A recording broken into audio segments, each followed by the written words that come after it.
Okay, you should be able to hear me now. Sorry about that. Thank you for letting me know. All right, we have some viewers. I'm here. I just couldn't be heard because I was talking with my microphone off, uh, coming in from out of town. So, sorry for being late. I did explain this, but my audio was out. I'm single parenting this week. My wife is out of town, and my oldest was coaching and could not get free as early as we'd hoped, so she wasn't free until about 2:35. So I got back here as soon as I could. I was hoping she'd be done at 2:15 and I'd get back in time, but that didn't happen. So I'm back from JRRF. JRRF is, in fact, what people are calling it, the Japan Rep Rap Festival in Tokyo. It was actually pretty interesting. I had never been to Japan. No one really knew what to expect from this first show. I can tell you that Smurf over a couple of days gets you about 1,000 people. And we really didn't know what a show in Japan was going to be. What's the 3D printing crowd like? What's the size of the show? Ended up being nearly 1,500 people. Well, 1,500 tickets sold. They do sell tickets there. And they actually have to pay power and all kinds of stuff. They sent out the cost of the venue, but 1,500 people came through, and they did it a little differently on Saturday. Instead of having a big move-in day on Friday, I think that they moved in. Basically, the organizers didn't get to move in until Friday at all, and they did it as quickly as they could. And we were allowed to come in, but they were doing a bunch of bringing in larger displays and stuff with forklifts and stuff during. Not that anything was huge, but during that time, so they suggested that we come in on Saturday, and on Saturday they opened to exhibitors at 8:30 or 9, but didn't open to the public until noon. So we were able to get all set up, no problem. We didn't have a huge display. We just had a decent sized display. My camera's crooked, it seems like to me. There, that's a little bit better. So we didn't have a huge display. We just had a bunch of prints, and then we were able. They had. I thought it was going to be like American fabric cubicle walls, but they were not fabric. They were like kind of plasticky. But we were able to stick some prints up on the walls and then take them off at the end without doing any damage to the walls. So we put a bunch of prints behind us, and we had some stuff on the table, a table full of stuff with one laptop on a stand, no big monitor. And then about halfway through the first day, we pulled out AJ's iPad, which he had on a stand, and just showed a loop of one of Ian's prints on a bamboo printer, just so people could see how it was going down as layers. All right, just make sure you guys can hear me.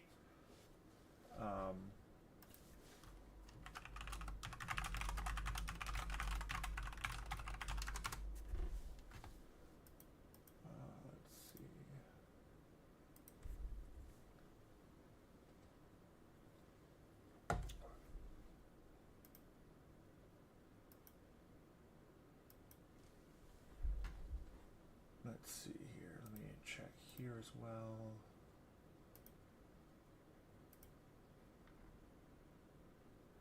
Yep. Okay.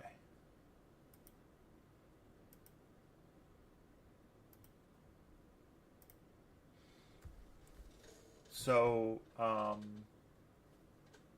in any case,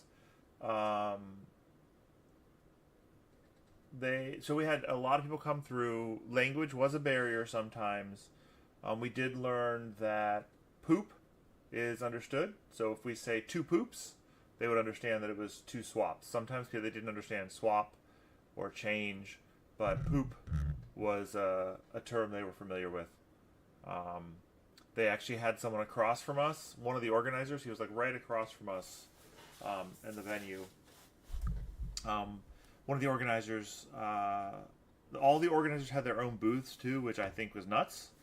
But they all had their own booths, and they made it work. And he was taking poop, melting it down, and forming it into keycaps, so you get cool like multicolored swirly keycaps for a keyboard, an MX keyboard. So that was pretty cool usage of them. He also made little keychains, little disc puck keychain things with a press. It was warm in the venue. The venue got quite warm, but it was a good time. It was fun. Even though it was warm, it was what's the word I'm looking for? Everyone was warm, so and you were just busy enough that it didn't matter. The second day was a full day, kind of a full schedule, so like 9 a.m. to 4 p.m. We only got in a little early.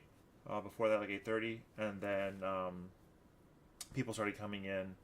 We did get a little less attention until we could bring a couple people to the table by telling them it was all printed and stuff. We would sometimes be like the one table in the area with nobody there, and then all of a sudden someone would come over. We'd get someone over by telling them it was printed, or telling them we constantly had to tell them to touch it.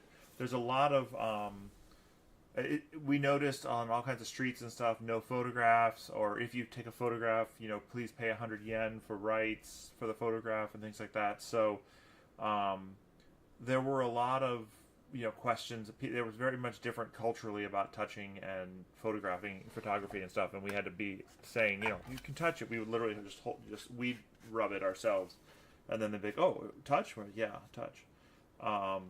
But when we could get someone over, then we'd started having more people over.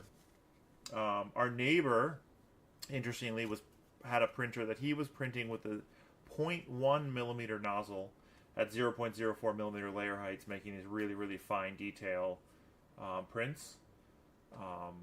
And he was selling printers. He was demonstrating his printer, so he had it running little prints off all weekend, and he had a bunch of. They looked like resin when he first brought them in. They were gray. Just a standard gray filament, and he had just this little coil of filament, and you're like, what are you going to do with that tiny coil of filament? And then you realize he's printing tiny things, so the tiny coil lasted him most of the weekend. Who else was there? So, let's see, in terms of companies you're familiar with,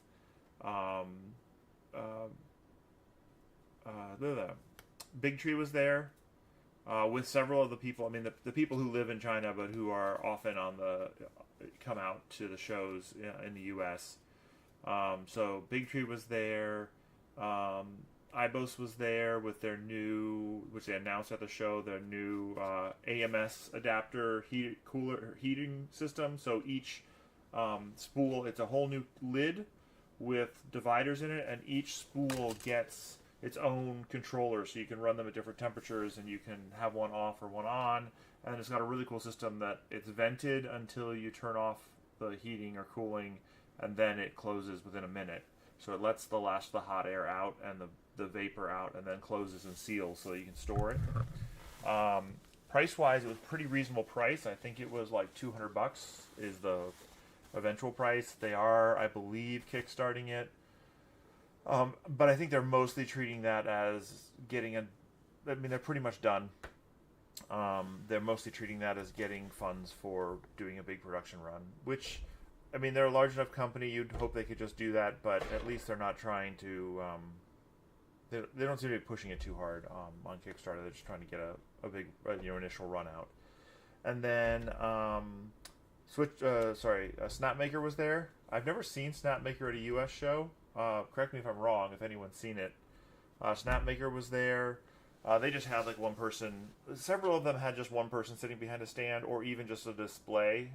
There was an option to just put a display up and not have anything. RevoPoint was there. I didn't really get to spend much time talking to RevoPoint, but they had some of their self-contained scanners as well as their big boy scanner. And then they had I never quite understood, they had this camper back on a pickup truck there, and I couldn't quite figure out if they were scanning parts of the camper back and printing things that fit in it, or what exactly was going on. But they had that. That was probably the biggest thing they had there, was that camper on a truck there. The Maker Chip game was crazy. I did see the Spider Maker Chip, but he was only giving them out with a purchase, and I really didn't need any of the things he was I mean, it was all just kind of standard um, silky flexis or containers that like slide together and stuff. So I didn't go get one of those, but I got a lot of other ones. I got a couple that would spin within the rim. I got a couple that would, or I got one that had a whole bunch of different rings in the back in different colors, and they would slide around. I think I'm missing a company that we all know that was there, because it was Snapmaker next to Ibos next to someone else, I think, in that corner. Well, Prusa was there. Prusa has a Japanese contingent. They were there. They were right by the entrance. I might have them I might suggest next year that they rearrange it. Put all the makers in the front, because there were a lot of makers and there were a lot of neat projects. Put all those in the front and then put all the bigger companies in the back. There's no reason we need to be by the front door. People will find us if they want to. Not that I'm a big company compared to Snapmaker or Prusa or Big Tree Tech, but you know, I'm a company, not just an individual who makes stuff and has a group. They had a group of guys in the back who all kind of worked together in like a maker group thing, kind of like a Maker Deck, kind of like if Maker Deck had a group of tables near each other, a group of maker tables right next to each other at one of our shows. And they had different things, like tiny printers, like really small printers. Someone had an index style filament swapper, so it would take the hot end and the filament. Oh, wow, that's apparently a zoom that I was telling you to zoom in. You get to see my head big.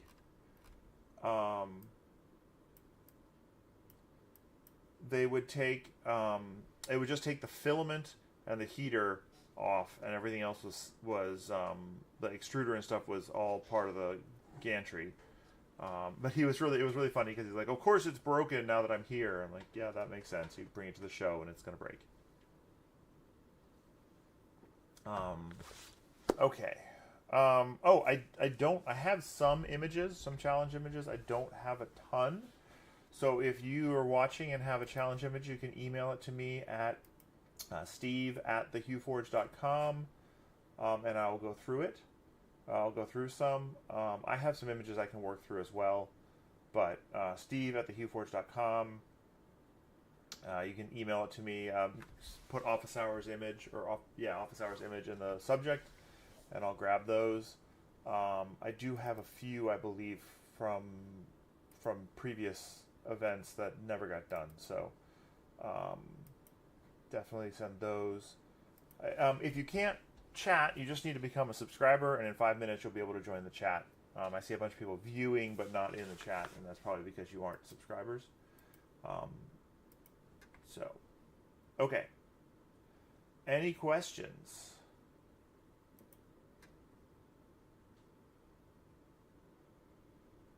All right.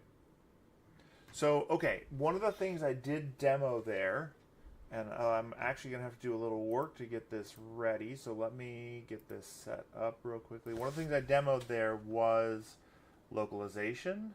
Here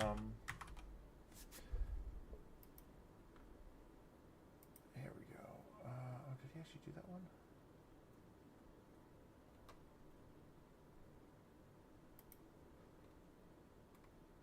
Oh, he must have put it there. Okay, sorry. We do have localization being worked on. It's something that's in progress, and I'm trying to get it out the door. This week, though, I am, as I said, a single parent and with a lot of driving, so I've had less time than I was hoping to work on it. But I should be able to get it to happen this week. Hopefully this comes out this week. We'll start with Japanese, Chinese, French. I have a partially translated German and a few other options. So if there's anyone interested in working on a translation, please let me know, and I will certainly take a look at it. Here we go. So, yeah, here we go. This works. All right, and then so you'll be able to come into here, go to go to preferences, language. Oh, well, I do have Japanese here to some extent, but this is not the correct translation, really. it'll restart. Oh, I'm not showing my HueForge window. Let me.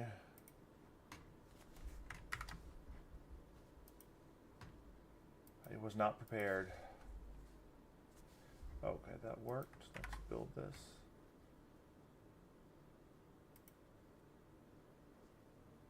Hey, Fabio. You know, if people want a Portuguese translation, I'd be happy to add that. So, okay, so here's the benefit. I'm rebuilding because the current version of HueForge that I have on this computer is not correct. Let's see here. I've added the ability to live update your translations. You can import a translation at any time, and I'm going to put up a GitHub repo. I was working on that today. I'm going to put up a GitHub repo with some instructions on how to read the file, how to merge the files when I put out new ones, and then how to turn them into files that people can load. And then once we do that, then you'll be able to send up pull requests. I can put them in as available translations on the GitHub repo, and then people will be able to just download those whenever they want for whatever language they want. And then you don't have to go through the repo if you want to go through something else. It'll just have all the resources you need to be able to create new translations for languages you care about. So I cannot translate, and the machine translation is not good enough for these an application. The problem is if you look at an application like this where you have a lot of buttons with just one or two words on them, it doesn't actually work very well to translate that. It gets, you know, there's no context for it to translate with, so it doesn't do very well. Hey Chudgu, thank you very much. So let me get this thing finished. It's still building. As I said, been all over today, starting at 4:45 in the morning. But let me see here. So again, I think maybe that was an email that came in with an office hours image. Let's see. Yeah, some images. Okay. Good. These are good ones. And by good, I mean they're going to be difficult. Okay. All right, Chris, I got your images. Thank you. Let me finish this build. Oh. All right. The build should be basically done. Yep. Okay.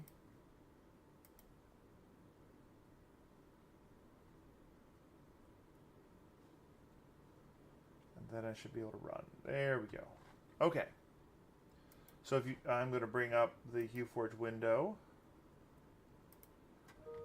So now you can see here that this version of HueForge is in Japanese, but maybe you don't like this version of Japanese. So what we're going to do is we're going to change back to English so I can work on this. It's going to restart. We come back here. We go to languages. Open that one. Language. We can go to manage translations. So we have these here that exist. We can remove them. So remove that one. Let's remove that one. And then I can bring in the new updated ones.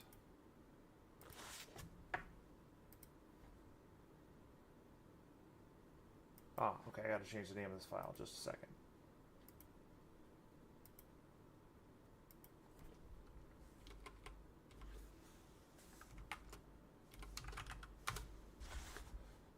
Try that again.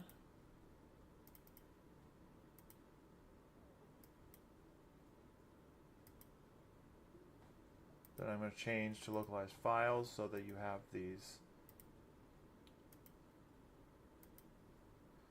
Okay, so now we'll be able to come here to preferences, go to language, and if we go to Japanese, we'll see that one again. But we can go to a different language, but we can see that, and it'll be the updated version. So we'll start this again. Now that I've done it right. And then what this also includes is this menu here is also included. all this information here. So let's go back to English because that's what I work in. But that's the process that we'll be having. I don't know. I don't think I actually went back to English there. I did. Okay. Okay. So I got some images. If I get more images, I'll look through them. Unless people have questions they want right now. Oh, okay. Got another image. Unless people have questions they want answered right now, I'm going to go into looking at images. All right.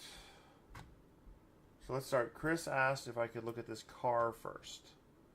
So, okay. All right, so our two major color schemes here are red and green, but we have this like blue-white here as well.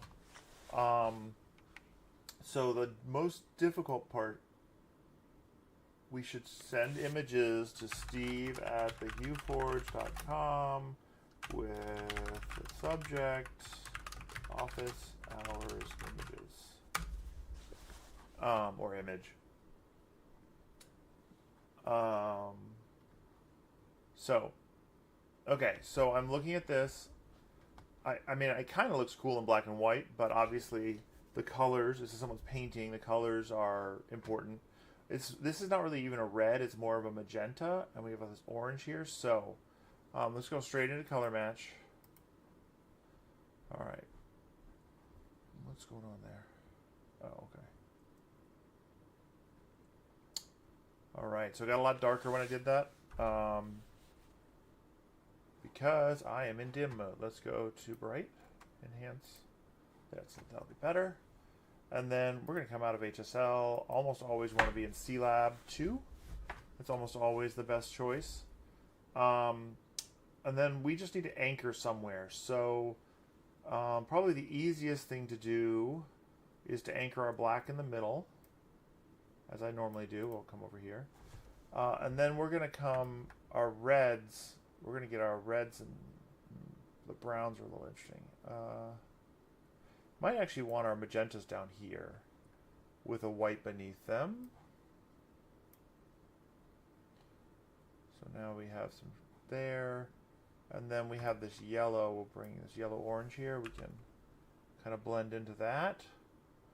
That covers a lot of that. And then we'll go into a dark brown. This is not actually a black. This is like a dark brown, so we'll go into that. We change our layer height to 0.4. Give ourselves a little bit more. Okay.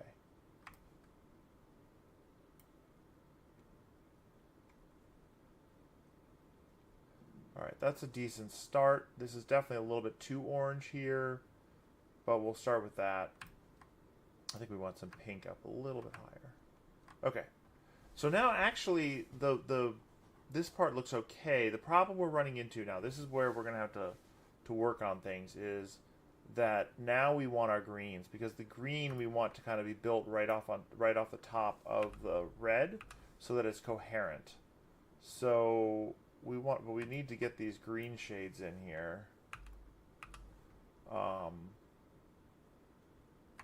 Get this really dark green.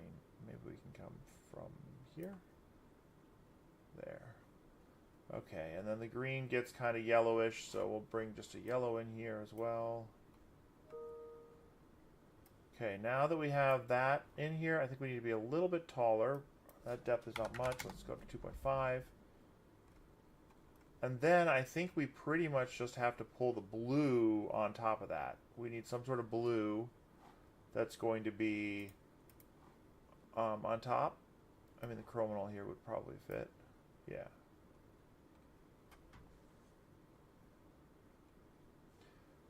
So that gets us, it doesn't quite, right, it doesn't quite read. It doesn't quite follow exactly. Let's bring this yellow up here. What's the TD of this white? That's a 7. I think we actually want a lower TD white in here. We don't really need a high TD white, so we'll grab like a 5.1. That'll give us a little bit more bright quicker. And then probably this isn't the right color of blue. We'll grab some actual shades of blue here. That'll help.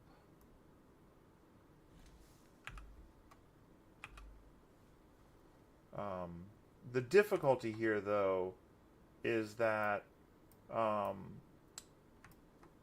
the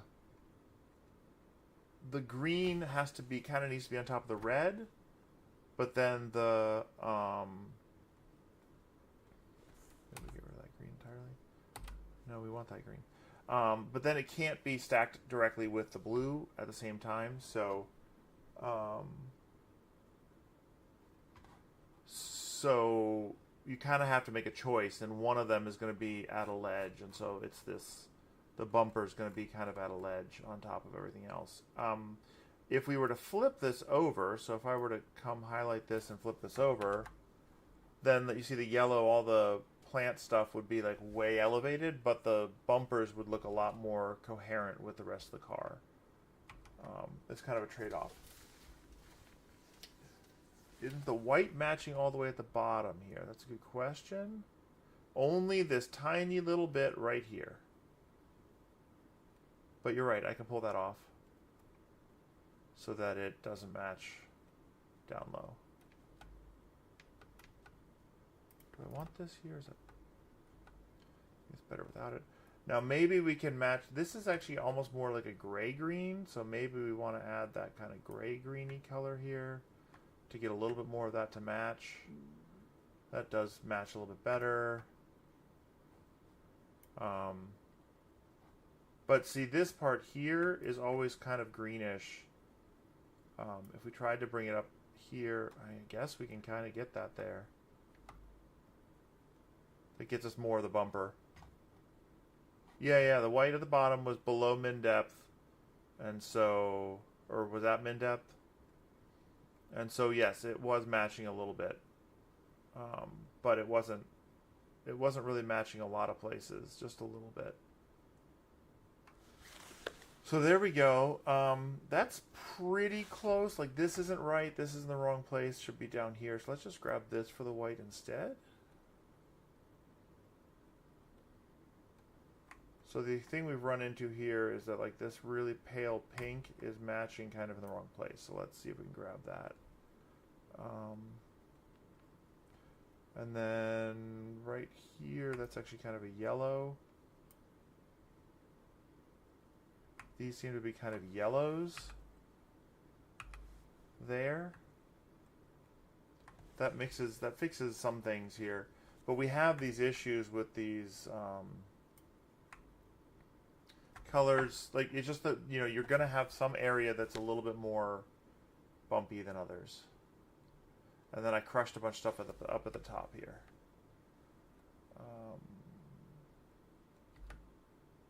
There, I got rid of some colors there.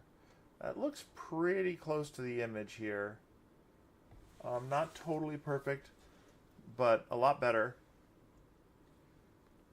We've lost a little bit of, like, we don't quite have the dimensionality of this. I feel like we lose a little bit of the dimensionality of the car itself. It's not quite as... There we go, that helps. That lighter pink helps. And then we have this little issue here with these yellows that are popping up there, in the middle there, which I don't even know if we need that color. So this may be a case where we could disable that layer and say, don't match that layer or that layer. Nope, see, we're just dancing around this area. Oops.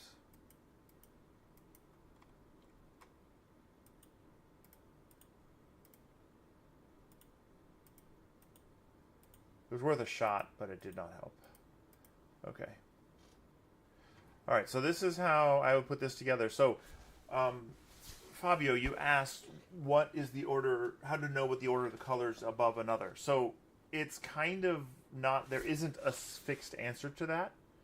The answer to that is what makes sense in the image. You have to think of the image in terms of layers from back to front, but also in terms of what colors you really want to sit nicely on top of each other and like be, you know, not have gaps and edges.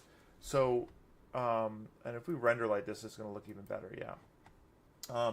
So here I figured that the bumpers and the fenders and all the car like trim, the chrome, is okay if it's popped up from everything else, because really it's like these are features that are standing out from the car, they have edges and things like that, so I kind of prioritize those being at the top. And then the the red is underneath all the green and the moss and stuff like that. And so I figured if I went from red to a dark shade and then back up through the green kind of mossy colors here, I would get closer. I would get something like the image that I'd be happy with. So, okay, now the other thing I'm doing here is I'm manipulating the TD a little bit just to get a little bit smoother blend there. But yeah, so I just made that choice, and you test it out, and sometimes you test it out and it comes out great, and sometimes you test it out and it's not quite what you want, and so you have to kind of be ready and willing to adjust. This maybe actually goes down here more. There. So this is the car. So car, I think we're settled with. Let's look at the cat. I got a cat here. Actually, the cat's not too far off, and I knew it wouldn't be too far off because we have the grass colors all here. We don't need this blue or this color anymore. Those can go away. They're not important. Probably don't even technically need the yellow here. We could just grab this lighter green color and drop that in here instead. Now we've got our grass kind of nailed. And then it's a matter of the cat. So we obviously don't need... I'm hitting delete to move these out. We don't need these colors. Probably want... We do want the white down at the bottom now. So now we might want to tweak a little bit with like some darker colors down here to get some shading.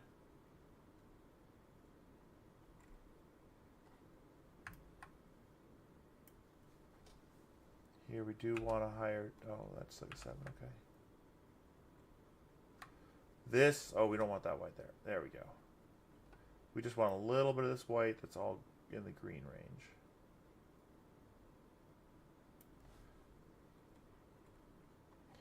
And then we're going to need to find the areas that kind of overlap here and drop some colors in here to grab the cat. See this dark part here is a little green, but if we just move it below here and bring it up, there. That's a pretty good start. You just hit the delete button. Delete, delete. You can hit Z as well to zero them, but it won't remove them. Hit delete, it'll remove them. So, you can do it that way. There you go. All my excess are deleted. Now, we could probably match the colors of the fur a little bit better here. Oops. And then we can get, this is more of a muted orange brown. There we go. There, I think that's pretty good. The cat is in the grass in this case. We may want to look anywhere you're seeing like a pop where that's popping up green. We may grab that color and mix it in here so we get a better matchup. There you go. Yeah, there we go. So now let's assign colors to this one. So obviously our white is going to be, we can just use the same, actually, by the way, we're not, I think this is not the polysonic white, it's a pristine white. We can be polysonic here, we just need a little bit of white here, it doesn't really matter what color it is. So we'll bring the whole thing over for now just as a copy. I don't think we necessarily need all these shades of green, but we can use them. So if we look here, we can say find closest filament. I always start by just putting in the different greens, and then eventually we, oh, let's click over here. We figure out which ones we actually need. I think the simple green will work here. Yep. That looks pretty good for the grass. What I'm wondering is if we could just, yeah, if you don't mind the grass being a little bit of a different color, you could do that. The black is set. We'll find closest filament on this. What TD is this? 2.5? Well, let's look at the chestnut. Yeah, it's a little bit too... Maybe the king room brown is better. It's a little bit lighter. Here's going to be a matter of how close you want to get to your cat exactly, and I don't know the answer to that for you.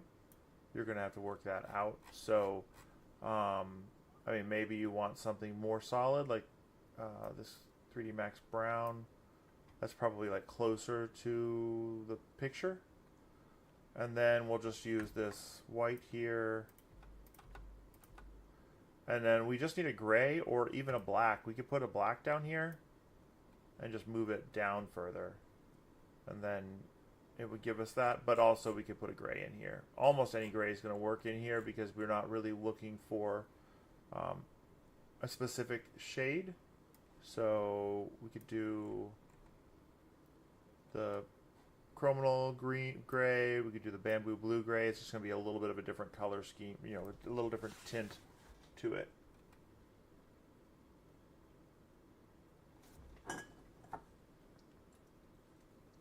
Oh, Sam, this was yours? Okay. So the question on this one really is just the order. We could have gone green to green on the bottom to brown, you know, to the cat on top, or in this case, I chose to do it the other way around. And really, it's just a matter of finding the color you like to match up with the cat. That's probably the hardest part, is finding a good color match for the actual fur of the cat. We could go with an actual orange maybe in here. No, it's too bright.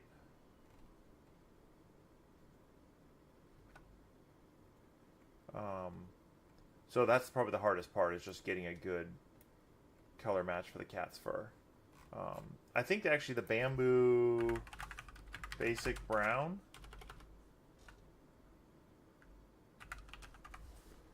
is probably the right kind of orangey shade.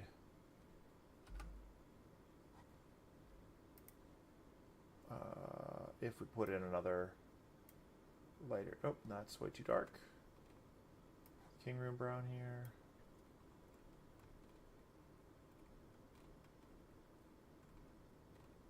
Yeah, that's the trickiest part, is just getting the cat's color right. I had the terracotta in here, which was actually doing pretty well. So that's not a bad look. So you might want another color in here, a dark brown in here for the base. Maybe even like this.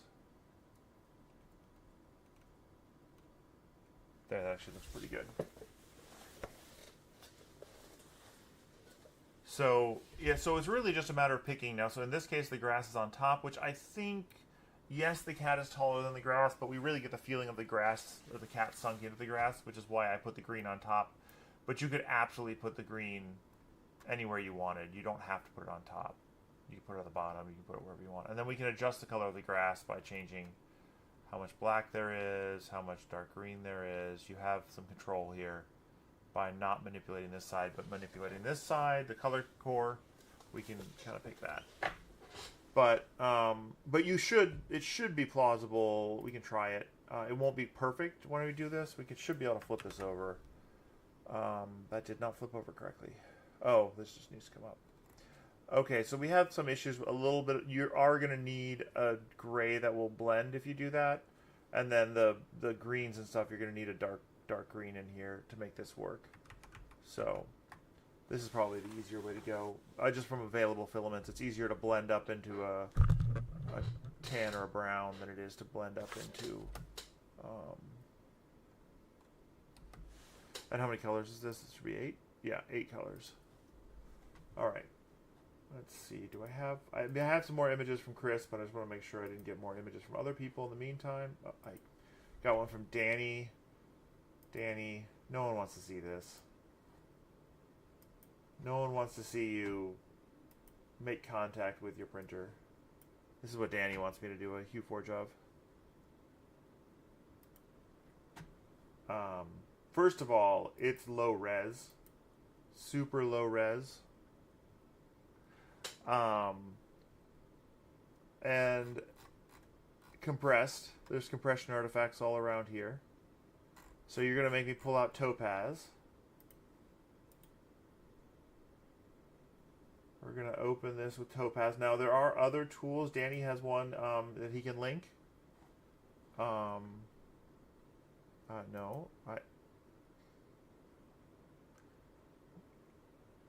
I have...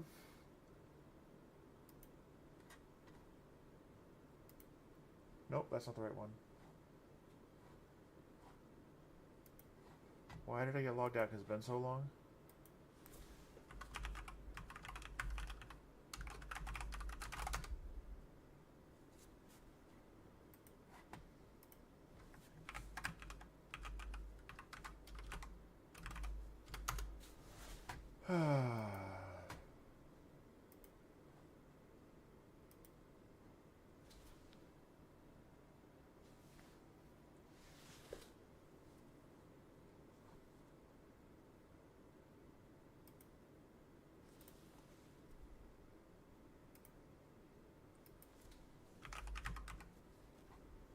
Alright, just a second. Almost. Okay. Alright.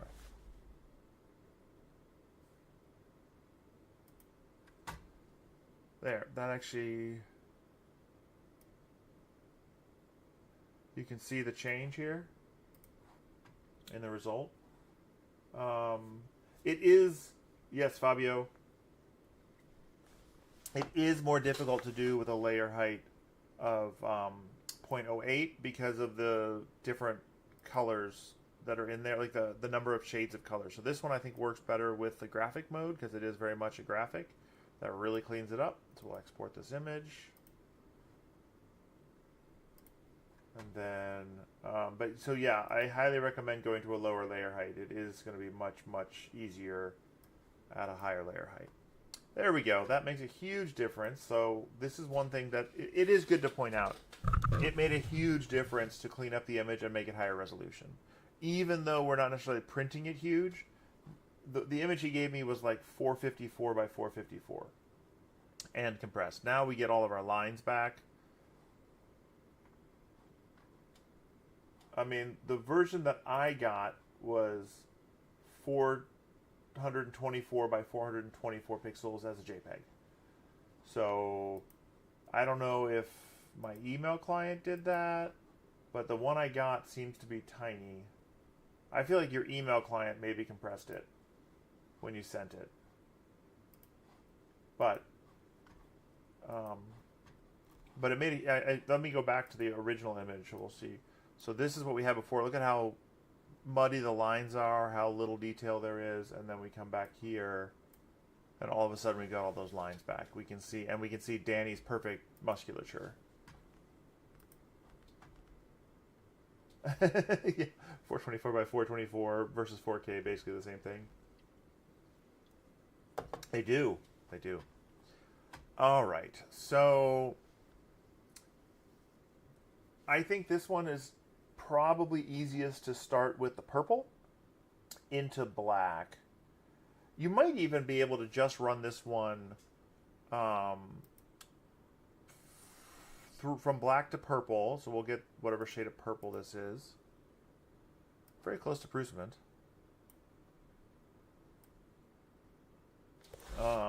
But into this lighter purple here.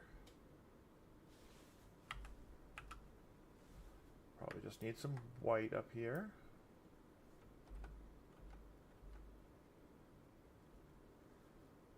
We'll just grab this color. There we go. And then we probably could just go into a dark brown from here. We probably don't even need to do like a shared black. Probably is enough to just go into a dark brown from here. Maybe it depends on how black this is. Worst case, we could pop the black out the back here. No. Let's get rid of this black, I think. All right, we'll go with this for now. And then we have this dark gray here too that we need to.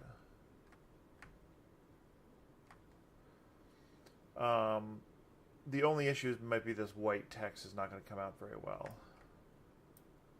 Very cleanly.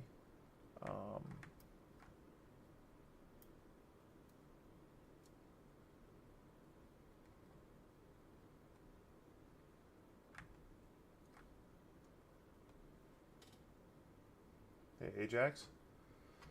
All right, and then we can just blend up through the skin tones. So, pretty much we'll just grab some skin tones.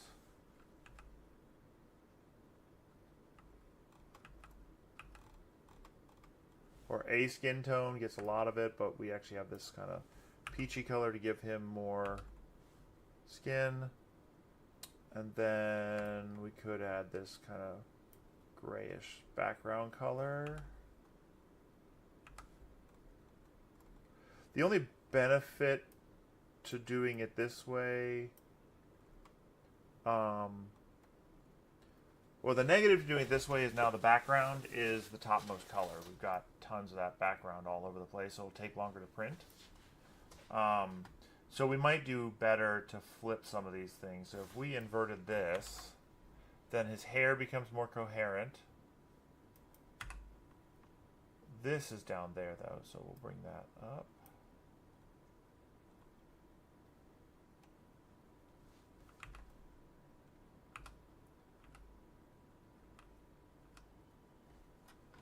Alright, and then we need to give ourselves, there, the purple comes in. We don't have this gray, so what we're going to do is we're going to put the background in the background here, but we're going to put some gray underneath it. We'll put these shades of gray underneath it. We just need to make sure to give ourselves enough room for that.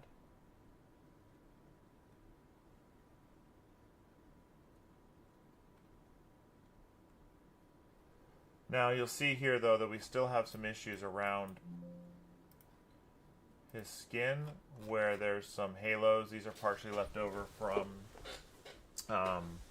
the other issue, the partially left over from the conversion, the fix, the upscaling. So it might be better here to then just take this, reverse it, cut it out, and paste it back up here. Whoa, it did not like that. Well, that's another thing I've got to fix before I release.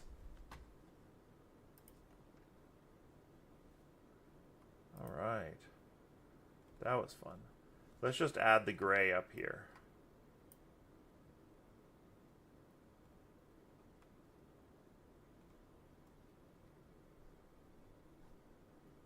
Another really dark gray.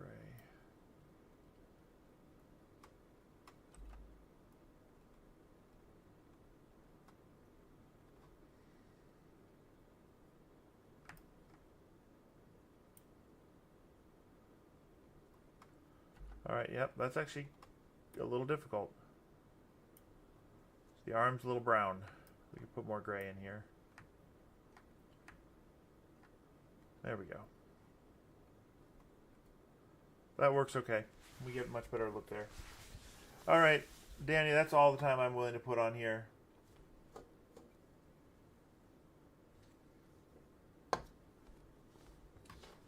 Standard mode with grayscale and purple for an accent because there are no abs colors. You want this color?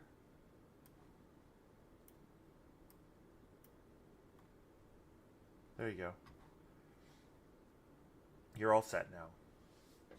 Alright, that is all the time I am willing to put into that image. I hope you can work from there, Danny. Alright, let's try this train. Okay. Oh, this train is even lower resolution than Danny's image, so we'll bring that in to Topaz. It's going to be very hard to do this one without assistance. Okay, that's probably too much. We'll go to low resolution. It smeared it too much, I think. When we went to graphic.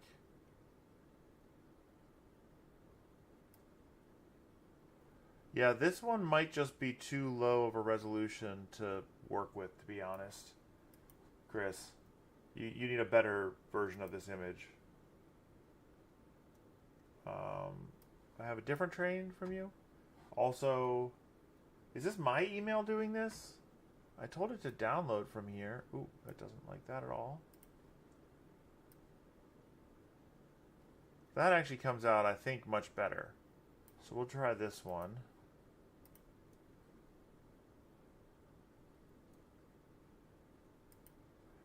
It is possible that my email is doing this somehow, but shouldn't be. Yeah, it's a very small.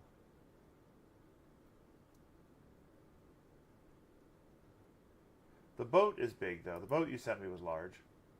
So we can pull that in. Yeah, that's a perfectly fine image.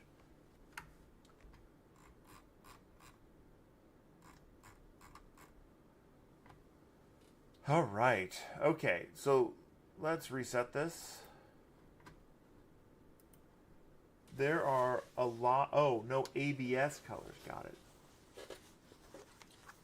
So you're doing your abs with ABS? I got your joke. You're hilarious. Okay. So I think the easiest thing to do here is to put our greens in the background. Could probably almost, if we raise the TD of this a bit, just put a yellow in here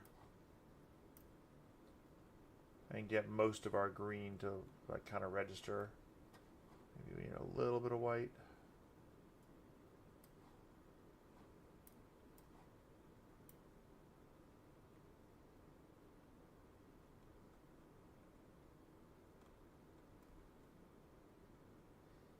Oh, the base is 0.6,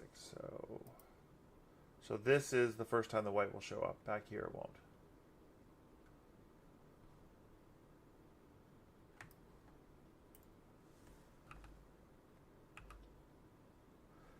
Okay, and you'll see that it's not quite matching up. We've got this blue and white sky, so I actually think that I need the white back there. That does help a bit.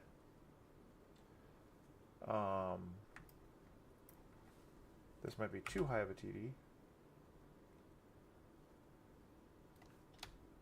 If you hold down Shift while you're adjusting it, it will go by 0.2. Just FYI, if you didn't know that. Lots of people don't know that. Okay, so we'll accept this as is right now. Now we need some red, some brown.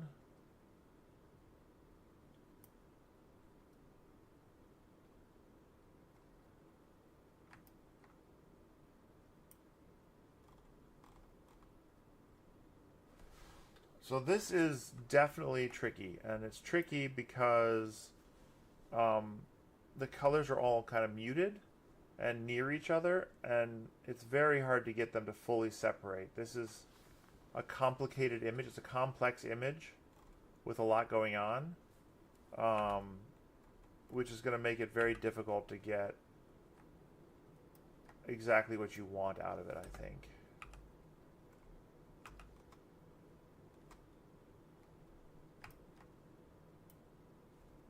Trying to get the smoke. See, even just the smoke, since it's all these gentle color blends, is really tricky to get up here in the front. Though that's actually helping a lot. Getting the smoke sorted out is helping a lot. So what I'm looking for is where it drops down to a different layer, to the bottom, and then I'm bringing those colors up to the top. We still got some areas here.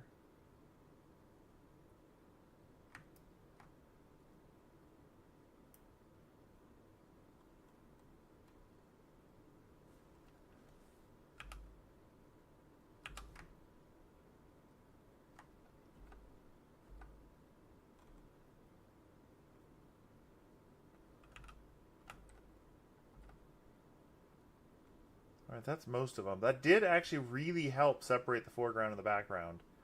I wouldn't say it's 100% separated, but it really, really helped.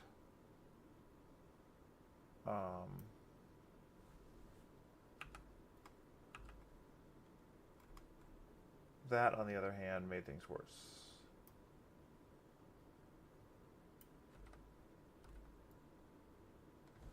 But I like that better. We do have this. I have no idea how I'm going to get this blue in here. I guess like that. And then this red's going to be tricky to get. But okay. Okay, it's kind of starting to come together here. You can sort of see the image coming together.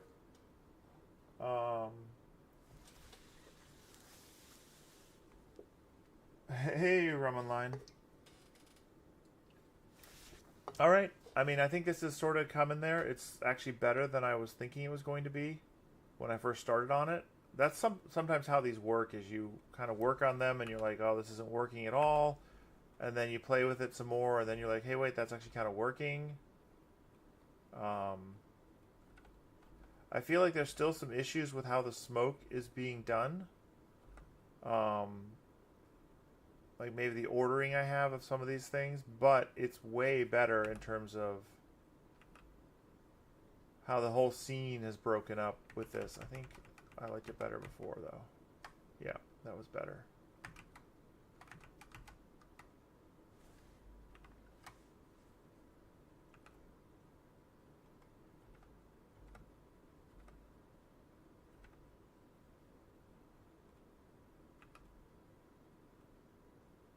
There, yeah, that separates the boat and everything a lot better.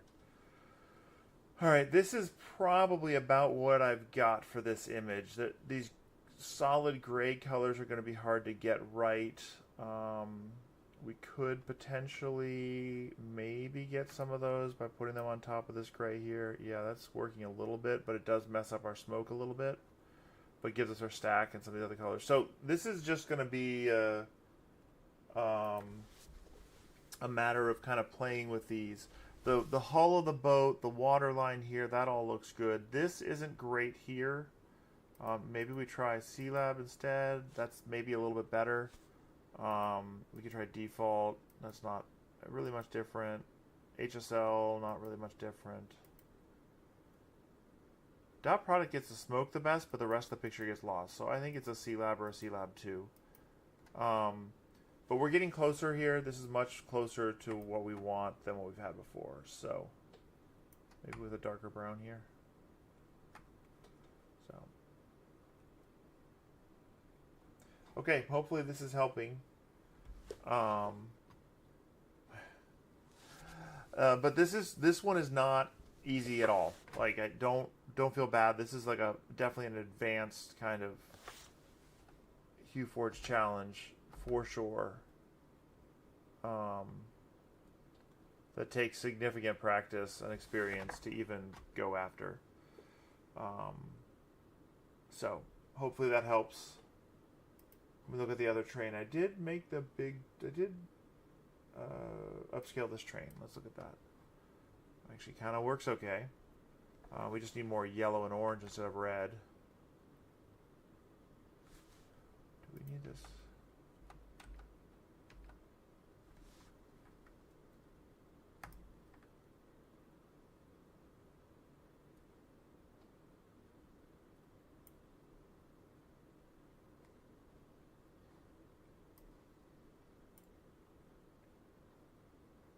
There. I mean, just a few changes here will do a lot. Don't think we need any of these grays. We'll want our white up here. Oh, there is a light blue here. That helps. We grab that blue. Don't know how much we need that red in here. We kind of just need the orange, right? Yeah, it doesn't really make that much of a difference. This is a good start here. Again, it's not perfect. We got some issues with the grays. Probably this would be just a dark gray. And maybe we do want a little bit of a pink transition into that orange and yellow, or pink into yellow, then orange.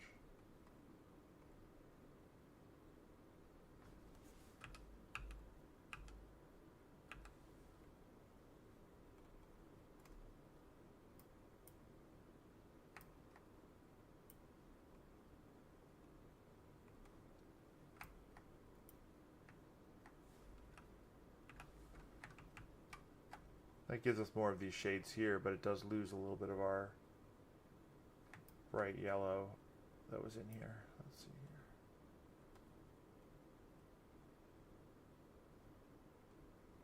here. Alright, I think it's not too far gone.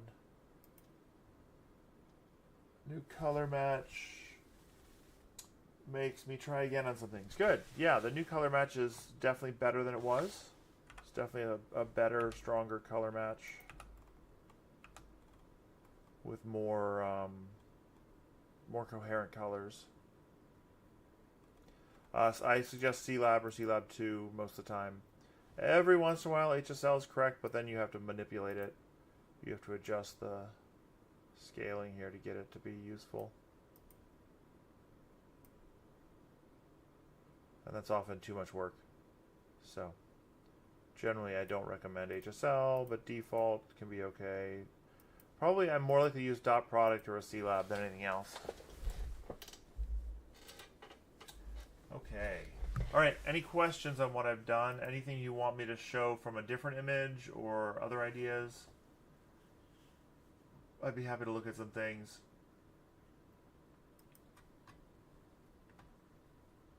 This one, I will say that these paintings are a little hard because there isn't as much of a clear sense of foreground background, and so it makes playing with that harder. Like, I almost wonder if it would be better to put this yellow-orange stuff below here to blend nicely with the green, even though it then doesn't blend with the train, because it does blend much more nicely with the green of the leaves now.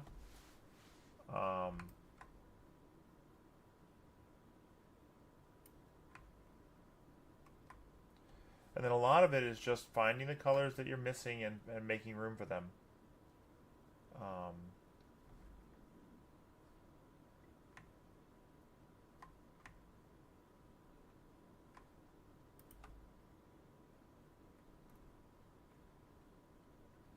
So that does seem a little bit better to me. A little bit more true to the image. Some issues here, but other than that, like maybe this should be a brighter white, a lower TD white. So we can do this, we can convert to image color, and then we can just bring the TD down on this. We can grab like this white here and see how much we can get from it. So, okay, questions. Okay, I have been doing this for a long time. And I've built up a set of tools and tricks that work for me. So, yes, I make it look easy, but that's just because I've been doing it forever.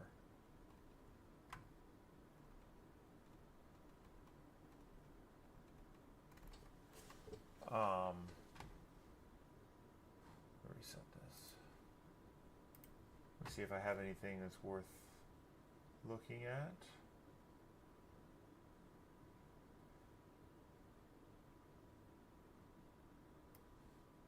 Do want to look at this.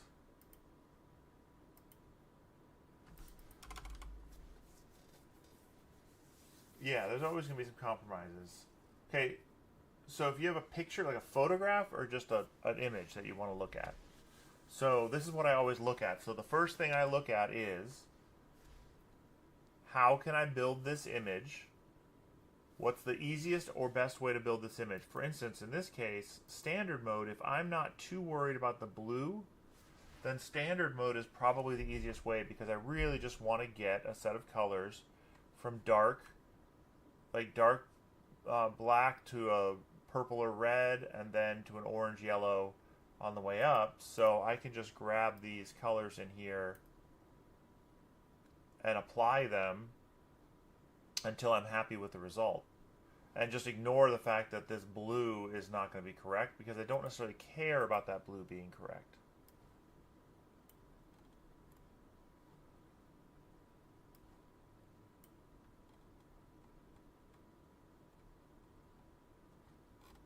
And just get a yellow here.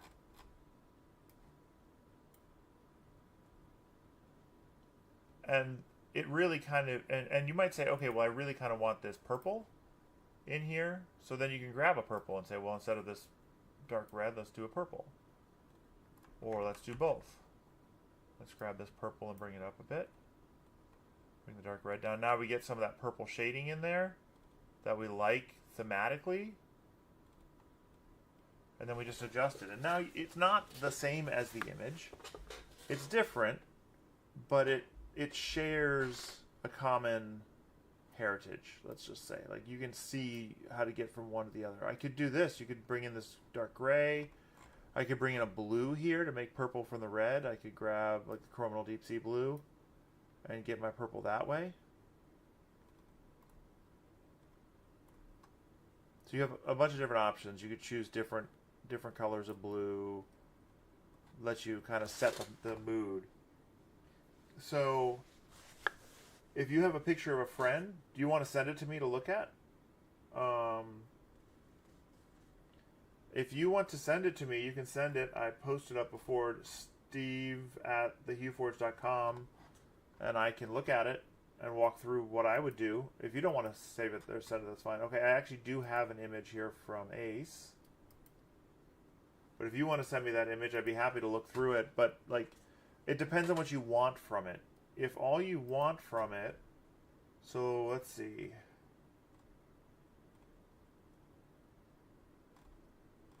If you want black and white, or if you want color, and if you want color, how accurate you want the color. So, like, if we took a look at this Almost Famous portrait, which is kind of soft shaded and things like that. Actually doesn't look terrible like this, so we probably would get rid of that.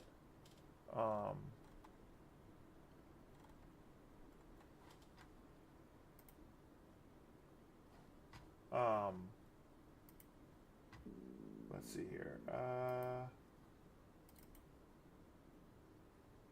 Let me get I had some pictures. Let's see.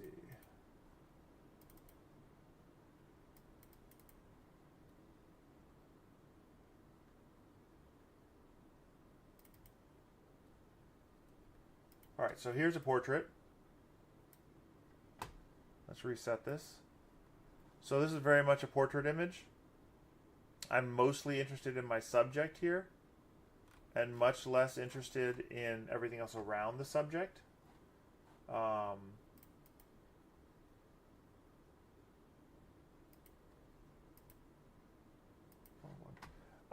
So the question is, how do we want to go after this?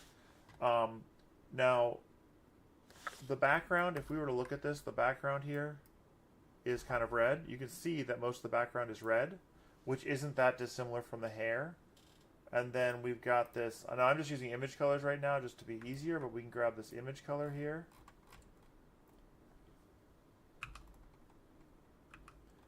To get some shading, and then we could grab another image color here. Normally you wouldn't do this in standard mode, but I just want to show how I would maybe go about this.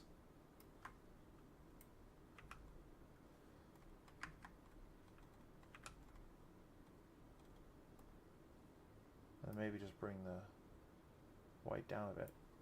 So it doesn't look exactly like the person, but and we get this like really light skin tone here, there. But this is a good way to kind of imagine building a skin tone. So you would then find colors that match in and put them in roughly the right place. But if you wanted to get it really good, you're going to need to color match it. Like, you can't just... the skin tones almost always need to be color matched unless the image is very, very basic. But let's say if we were to look at this, we would just find what's a close color here. Let's get this coral here. Let's get rid of that. Let's find a color here. I think maybe... I know that the King Rune's skin doesn't really work very well, so let's drop this terracotta in here. And then I think actually a good option here would be like either the rose, the vintage rose here, or the yellow. And then down here we need a replacement color here, so that's like the chrominal chestnut.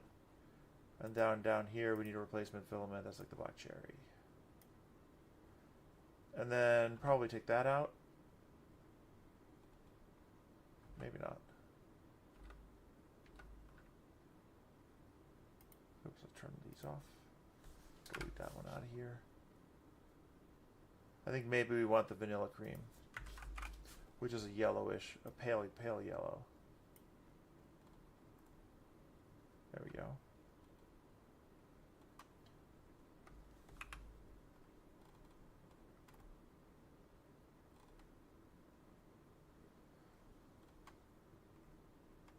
So So that's probably blown out still, so we'll bring that down.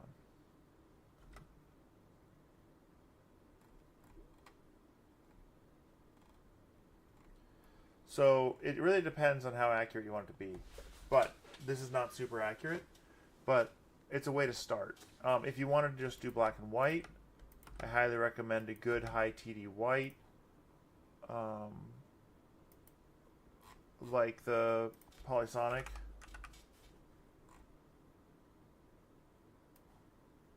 And then it's just a matter of balancing where the white is versus where the black is to get a good blend.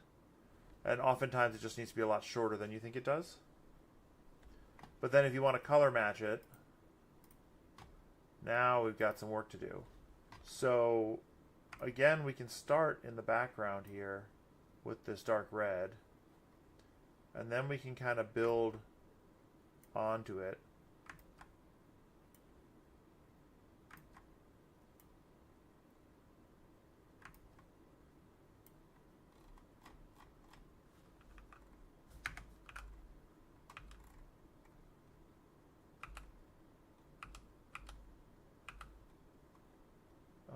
We've lost the pink here, so we probably want to put the pink in somewhere that makes sense. This can get complicated though, like that's where you start getting issues, is that this pink for the lips just like kind of matches on the chin too, but you don't really want it to. So we kind of want to make it, let's get rid of that now.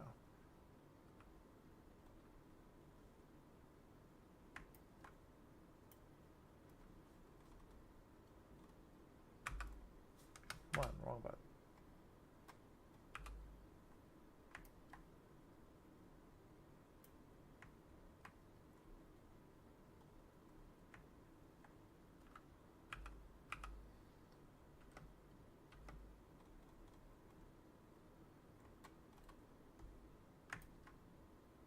We want to get the lightest skin we can find.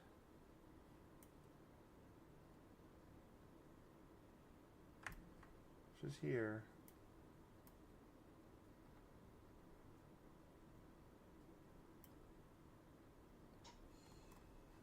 Let me change this back to standard. There we go, it's a little bit better.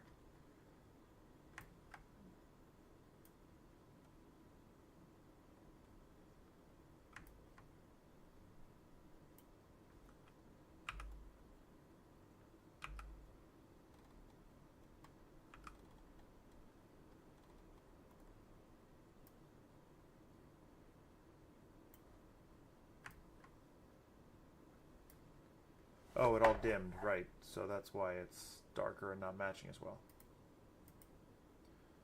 Because all the colors dimmed. Because I just took off the bright enhance. Let's put that back on. There we go.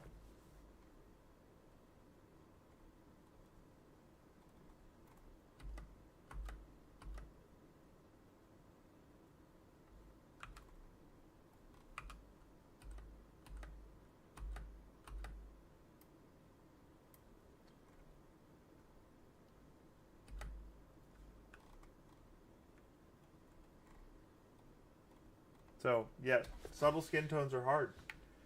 I see you take light from dark to light, but keep it in line with a few HueForges. Yeah, so generally you still, even in color match, you want to go from light to dark, but then maybe you're going to stack, like maybe we're going to put the red back here so it's completely separated from everything else. And we'll put this bright color back here so the light's back there. And we'll get some of this stuff in the background so that it doesn't conflict. Now, obviously, here it's conflicting with her face, so we'll get rid of that color and that color. But we could get some of this red stuff back here, some of these shades back here potentially. But again, we have the issues where they actually conflict with her face. Her face is a very similar color. All right, what's going on here? That actually looks somewhat better.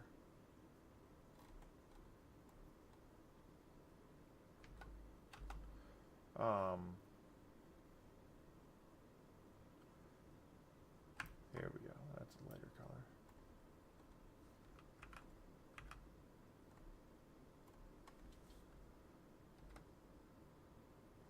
Technically now we can put the white back here. But now we have issues with the pink not being in her face. So it's always a balancing act. The more information is in a picture with human skin tone, the more difficult it is to match. This one has too many reds and stuff in the background, so I would probably either grayscale out the background or cut her face out. If I went with one that had fewer... and also, the better the image. This is not a super high quality image here as I have it. So like if I brought this one in, all the colors are off now, but might be a little easier because it's pretty much just her and the other girl. But colors are tricky. Facial colors, skin colors are tricky, and you have to work. So here I'm getting the skin to match up here, because it's a much better picture. I'm having an easier time getting the skin to match up. And now it's a matter of blending.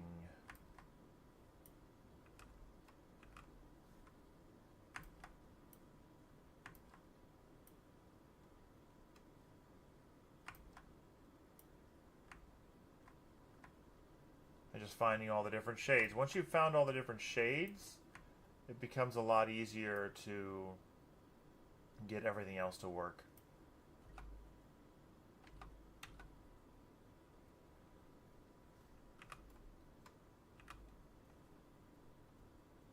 But one of the hardest things to do is get the lips to look right, to be honest.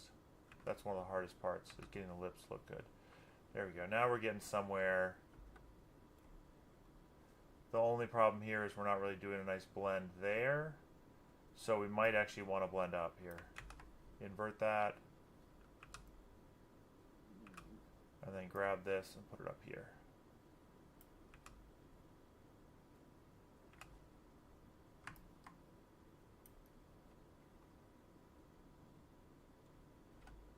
There.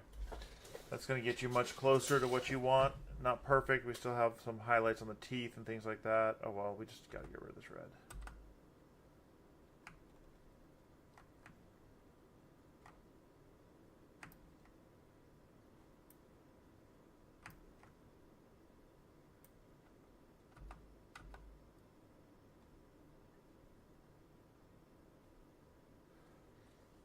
That's going to get you closer. Again, you're still going to have to work from there.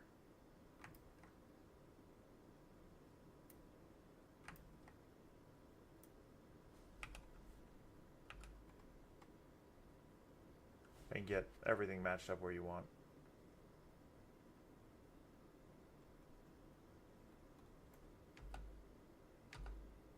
So,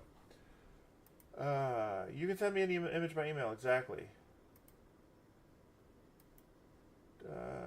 Does it help to take the picture through a program and save it again? Does HueForge see it better? It depends on the program. I mean, it could be better to go through some sort of image editor or something like that, but it depends on the editor and what you're planning on doing with it. Oftentimes it makes no difference. But like if it's a low resolution image that you're working on, it might make sense to take it through something like Topaz and upscale it, for instance. But yeah, this is difficult. I'm not gonna lie. And this one is, because these have been exported as JPEGs mostly, they're not great. I would probably go back to the source image, do an upscale, do a compression repair and things like that. Also, I might just restart this one from blank.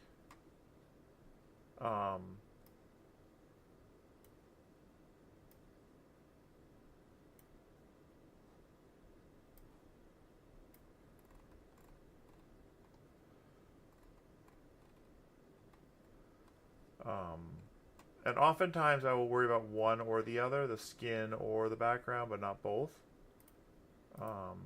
Okay, with the face, probably C-Lab 2 was a better choice because it takes intensity into account more than color. Notice how much cleaner. So if I change C-Lab 2 and C-Lab, probably for faces, C-Lab's a lot better. You can send an image by email. for this. Steve at thehueforge.com. Absolutely. You can send that. So this actually is probably going to make it a lot easier. If I grab this instead, I'm going to be much closer. Yeah, see, already it looks way better. So really I was working hard mode by using the wrong mode. So that's actually something I didn't really realize, to be honest. I didn't actually realize how much harder it was to do photographic color match in that mode. So this definitely is better. Much easier to do some of this matching here.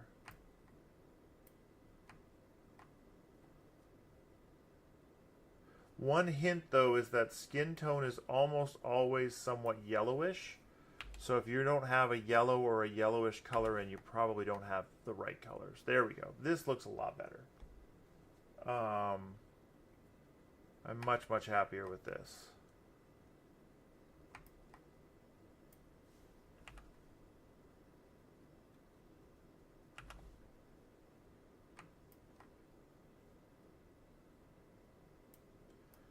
I'm just trying to get these teeth to kind of line up better. And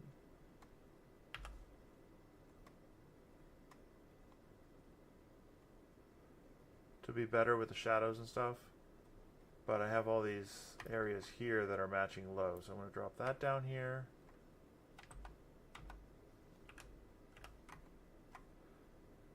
Why is that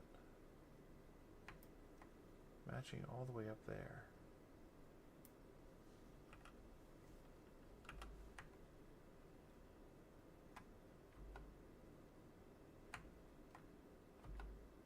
That's better. Alright, I think I'd stick with that for the most part. I might bring this down here to get a little bit of texture. So let me look at the other one. PNG is generally the best. But if you use a PNG that's coming from a JPEG, it's not going to help. Like, it has to be a original PNG. If that makes sense. If it was a JPEG first and now it's a PNG, it's not really going to do you any good. It has to have been a JPEG to start with, or a PNG to start with, sorry.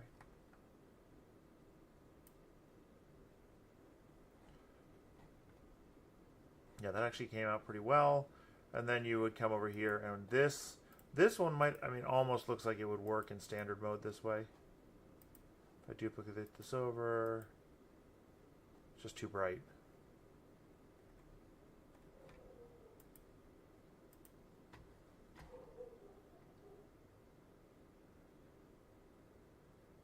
Congratulations, Chris, on retirement. So PNGs are definitely better. Congratulations on retiring. I know we all want to do that at some point, I think. I do. I want to retire at some point, though this is kind of like retirement because I'm doing my own passion project. But,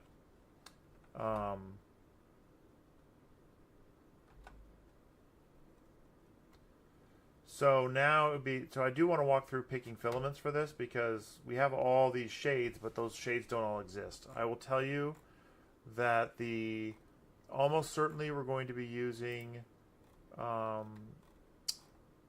Caribbean coral, either here or here. Pretty much here, it's going to replace a lot of other colors.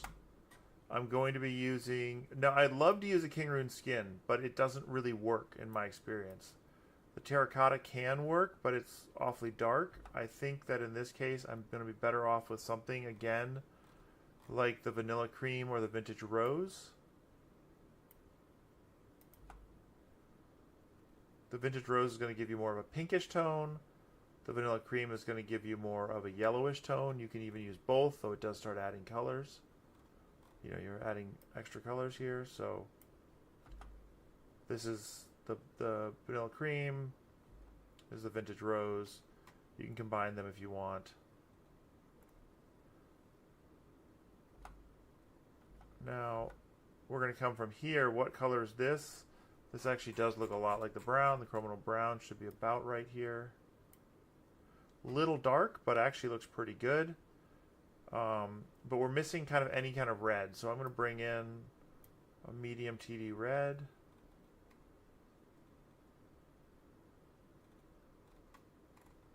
So this part can take quite a while to get these right. Sometimes I do, instead of the chestnut, I'll bring a really dark brown in. That's not working. Sometimes I'll bring in the black cherry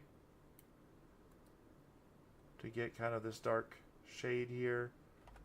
But it does look like the chestnut brown is about right for the shadowing on the cheeks. And then if I add too much red, we're getting... So what color is closest to this? Let's see if we can get something that's a little bit more subtle.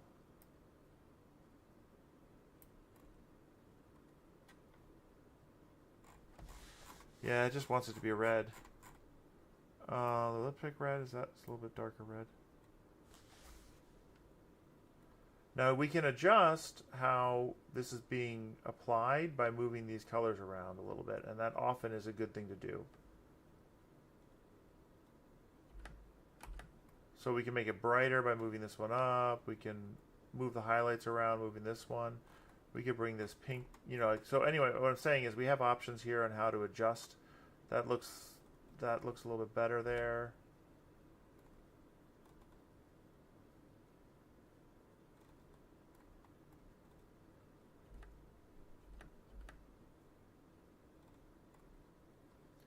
So unfortunately, I don't have the shades to totally match the skin tone right now. I would keep playing with it.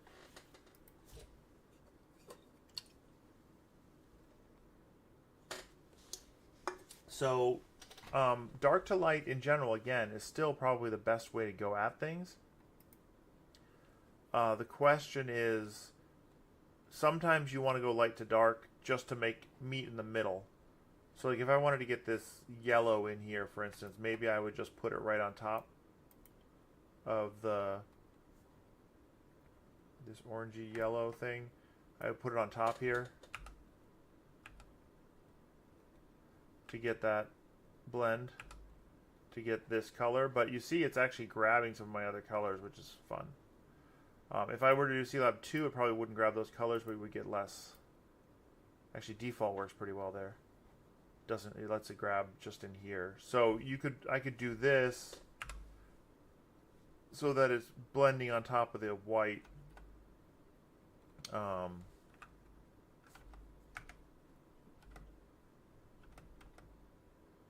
And giving us more shades, but more of a coherent thing. Really, I'd probably take this down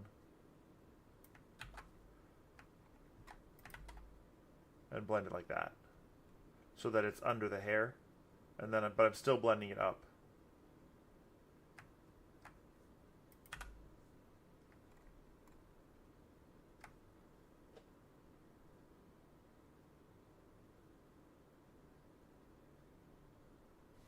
Yeah, it is learning with shades, learning with like cartoon images is a really good way to start.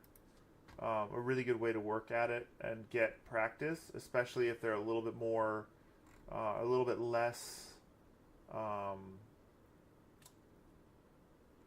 like fewer colors, just don't have quite as many colors in them. That's going to be a really good way to practice color match mode.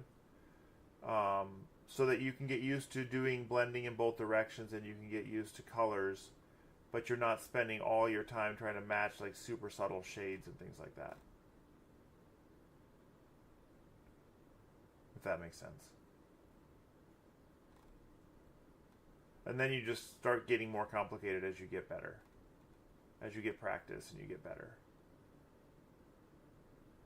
I mean, even just doing a really, like, going back to the old Spaceman. I mean, just going back to the Spaceman and saying, okay, I'm going to match the Spaceman, but I'm going to match it in a way that gives me a really coherent, consistent picture.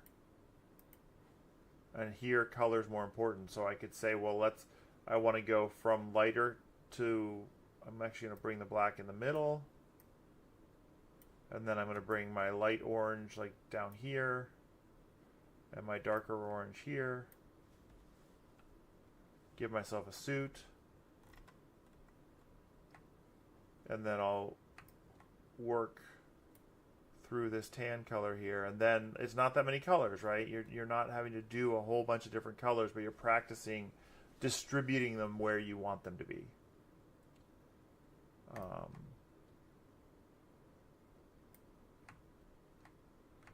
So that's a very good way to go about it, to be honest.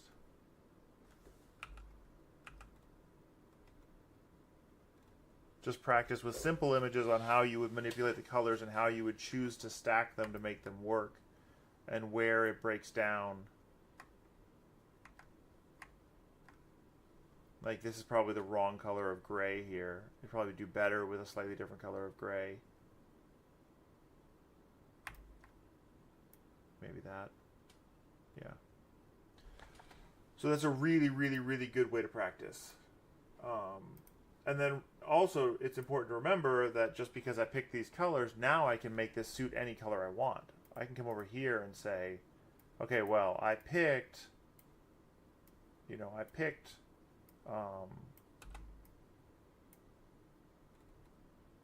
these colors, but I don't want the suit to be orange. I want it to be red, and I'm going to start with this white on the bottom.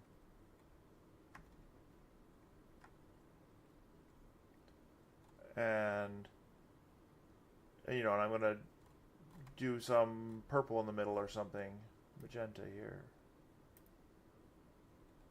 Actually, we'll just start with magenta. So I'm going to have this magenta and red suit that gets dark. So you have options here on how you want it to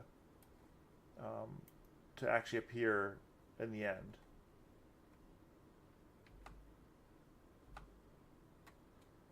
And then you say, oh, well, the straps, I actually want this to be yellow.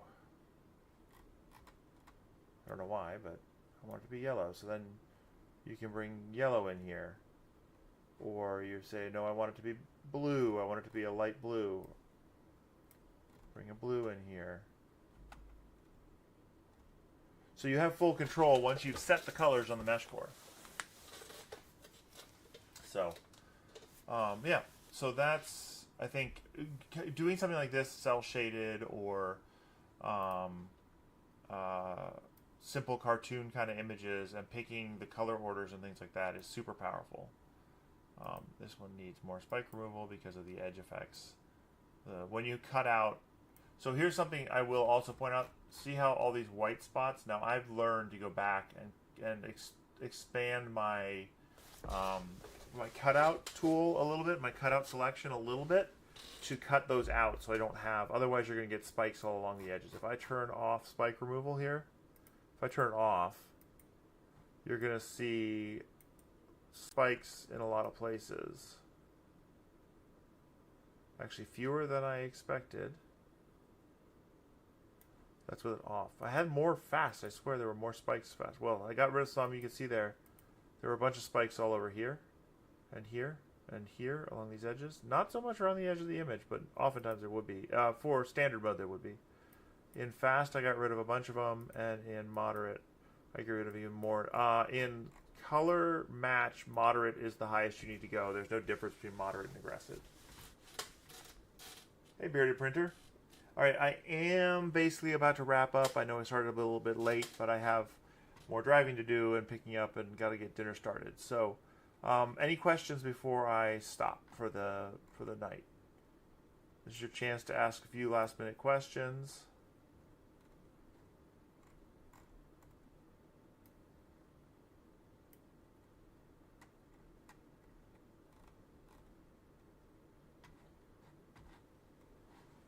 This will be available to watch on YouTube once it's finished rerunning, reprocessing.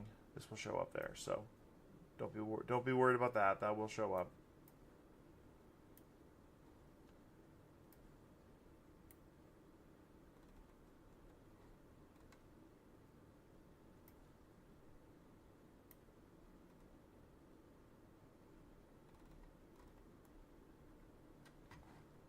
No questions from Bearded Printer. Ramon's asked some good questions.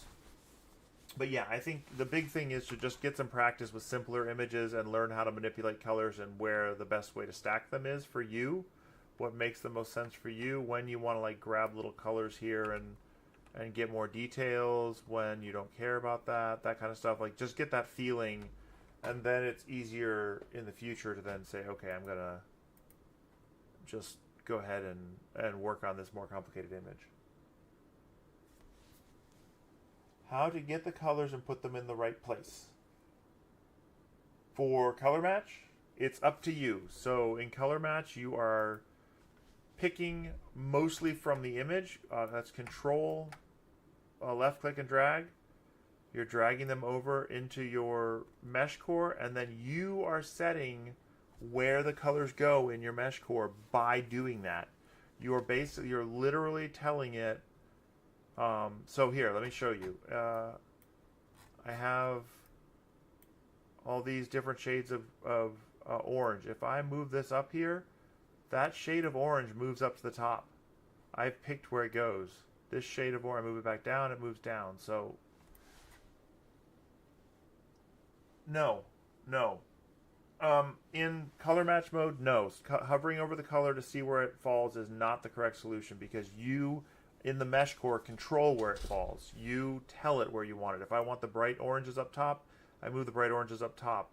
Now, obviously now they're going to show up here, but if I were to go from the grayscale, if I were to look at the grayscale and come here, they're going to be up there. That is not where the color needs to go. Now, if you are in standard mode, if you're doing this in standard mode and you highlight this, then yes, that would be where you'd want your orange color. Right around there is where the orange needs to go to make that part orange. So in standard mode, yes, you want it to be around where that color is. So if you wanted this like to be a brown, you would put that there, which is where we just looked at it. Like this is actually all the way down there, so you can move it down there, and that would be brown.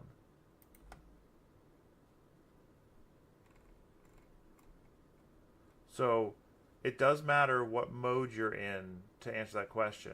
In color match mode, though, you are in full control of where those colors go. If I want this color to be here, I make it there, and see, now it's here. When I undo this, see, now right now that's much lower. Right now this color strap is much lower, but if I drop this here, that strap, all those colors are going to pop up to the top here. And then if I want orange to be at the top, I just put my orange at the top. And now it's orange near the top. So it's entirely based on where you want it when we're in this mode, in color match. Now there are some ideas that you should have about where you're going to put it to make the image coherent and make sense. But that's separate from where does it belong. Where it belongs, in this mode it belongs wherever you put it. Detail size, 0.2 on a 0.4 nozzle. That's generally your best detail size. And then layer height, 0.04 is what I use. And then blend depth is whatever the image needs. Normally you don't need this much. In fact, I can guarantee you don't need this much. It will automatically, in dynamic mode, it will automatically resize the image the way it needs to be. So you don't have to worry about it being... so like this one's bigger than it needs to be. If I see a lot of equal signs, it's bigger than it needs to be. But like this one is 2.16 millimeters, but I have the option of going up to 3.12, and I could probably go even smaller on this one. This one really doesn't need to be super thick. I'm just being kind of overly generous. Yeah, see, I can get it down to under 2. Generally, the blend depth, though, I would say that a blend depth of 2 is a good starting place. Mine defaults are, I think, 1.65 or something like that, 1.64, but that's often a little restrictive in color match. You generally need more blending depth in color match and less blending depth in other modes. Now you notice this looks perfectly fine, but we've picked a weird orientation. The light colors are above the dark colors. It's kind of a little weird, so really we probably want to be Control R will flip your bits. It'll flip all your sliders, so that makes more sense to me. We've got the the suit down here, and then the suit, all the straps and stuff on top of the suit. Now, I have this inverted so that the orange is at the bottom. It doesn't have to be. It can be like this. We could do it like this so that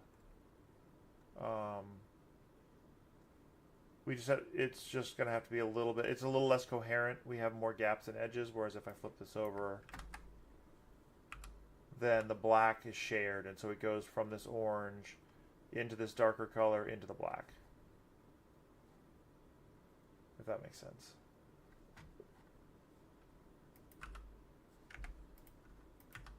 But you have control. You can do whatever you want and whatever makes sense for you, whatever your artistic vision is. Some people make things really, really tall because they want them to be really, really tall. So it's up to you.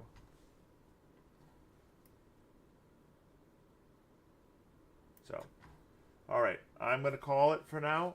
Thank you all for coming out to office hours. Thank you for the good questions. Those are really good questions. And I will see U.S.-based people next week. It'll be 8:30 p.m. Eastern Daylight Time on the YouTubes, and then I'm in the Discord and answering questions frequently. I do have a lot of child driving and stuff I have to do this week, but I'm trying to work a full week. So, thank you all for coming out.